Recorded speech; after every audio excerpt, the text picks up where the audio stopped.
We're gonna choke up on them and do our ice cream cone hold. If they have a knot, you're always below the knot. Like June kind of has a longer set of reins, so you'll be holding like this. Some of the horses have a shorter pair, like this. It's just one hand on the end, nice and low and relaxed again.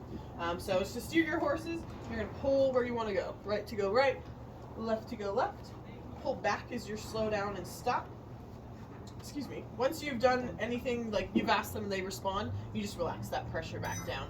Especially on that pullback.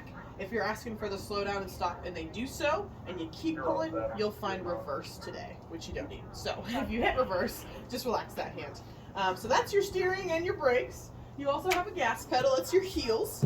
So if your wrangler ever hollers back at you and they say, hey June, kick your horse. Maybe June's getting a little lazy on you. We just ask that you tap with your heels. So you just tap along their sides, and that asks them to walk a little faster. Really at the end of the day, a lot of these horses are slow, fat, and lazy. That's just the way they prefer life. So if you give one that's a little slower, we ask you, hey, give him a little kick. That's what we're asking, is ask him to walk a little faster. So you don't get left behind. So that's your gas pedal, and then posture, both feet in your stirrups, heels down, toes up, sit up nice and straight and tall. You want to have equal pressure in both of your feet. A lot of people tend to sit on them like they're sitting on a couch, or they get to lean in. Gravity does still exist, unfortunately, on a horse. So you can imagine if you get your gravity going one way, it takes you the rest of the way.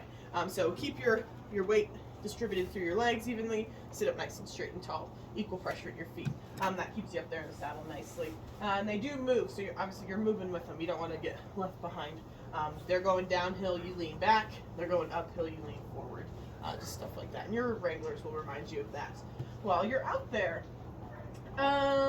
You are in a single file line, just like the one you're sitting in right now. You'll be riding in that single file line as well.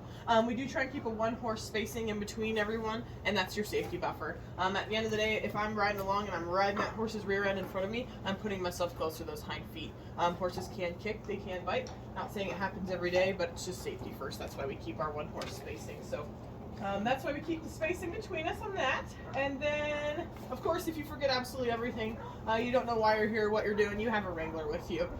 Again, hey you, Debbie the Cowboy Hat, help, whatever it is, we're here for you guys, so feel free to holler at us. Do we have questions so far?